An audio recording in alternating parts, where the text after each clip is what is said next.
नमस्कार। दुनिया का पांचवां सबसे बड़ा धर्म सिख धर्म असल में सिर्फ एक आस्था नहीं बल्कि एक सफर है। तो चलिए आज हम इसी सफर को समझते हैं जो कि सीखने का एक सफर है। तो चलिए इस पूरी बात को एक सवाल से शुरू करते हैं। जीवन भर सीखने वाला एक लाइफ लॉन्ग लर्नर होने का आखिर मतलब क्या है? इस सवाल को जरा मन में रखिएगा क्योंकि हमारी पूरी बातचीत की जड़ यही है। और पता है सबसे दिलचस्प बात क्या है? हमारे इस सवाल का जवाब सिख शब्द के मतलब में ही छिपा हुआ है। यह शब्द निकला है संस्कृत के शिष्य से, जिसका मतलब होता है सीखने वाला या सत्य का खोजी।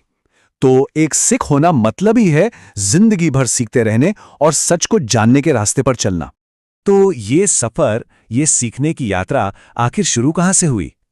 इसके लिए हमें चलना होगा 15वीं सदी में गुरु नानक देव जी के पास और देखना होगा कि कैसे उनके एक संदेश ने एक बिल्कुल नई राह बना दी। सब कुछ शुरू हुआ एक बहुत ही सरल लेकिन उस जमाने के हिसाब से एक क्रांतिकारी विचार से, एक ओंकार यानी ईश्वर एक है।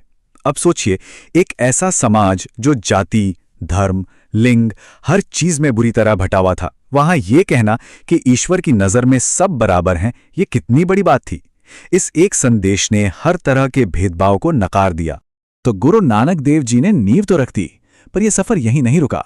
उनके बाद 9 और गुरु आए और इन सब ने मिलकर लगभग 200 सालों में इस रास्ते को और मजबूत बनाया, इसे एक नया आकार दिया। मिसाल के तौर पर 5वें गुरु अर्जन देव जी ने पवित्र ग्रंथ आदि ग्रंथ को एक जगह इकट्ठा किया और हरमंदिर साहिब यानी गोल्डन टेम्पल बनवाया। फिर गुरु हरगोबिंद जी ने मीरी पीरी का सिद्धांत दिया, मतलब आध्यात्मिक और दुनियावी जिम्मेदारियों में बैलेंस। और फिर 10वें गुरु गोबिंद सिंह जी ने खालसा पंथ की स्थापना करके इस यात्रा को एक नई पहचान दी। तो ये तो हुई इतिहास की बात, पर सवाल ये है कि कोई सिख इस रास्ते पर रोजमर्रा की जिंदगी में कैसे चलता है? इसके लिए क्या नियम हैं, क्या सिद्धांत हैं? इसका जवाब सिख धर्म के 3 बहुत ही बुनियादी स्तंभों में मिलता है। पहला, नाम जपना, मतलब हमेशा ईश्वर को याद करना। दूसरा, किरत करनी, यानी मेहनत और ईमानदारी से कमाना।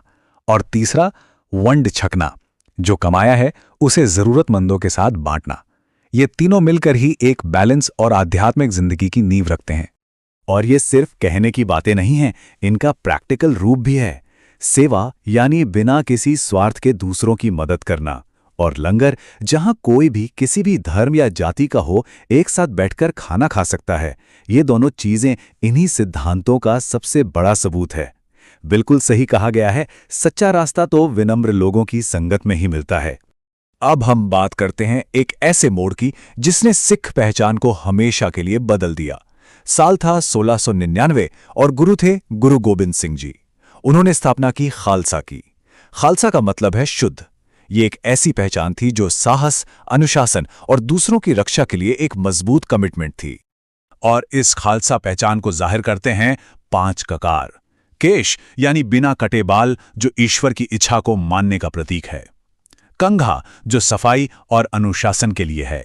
हाथ में कड़ा, जो हमेशा अच्छे काम करने की याद दिलाता है। कछेरा, आत्मसंयम के लिए। और कृपाण, जो कमजोरों की रक्षा करने की जिम्मेदारी का प्रतीक है। तो 10 गुरुओं का यह सफर, इसका समापन कैसे हुआ?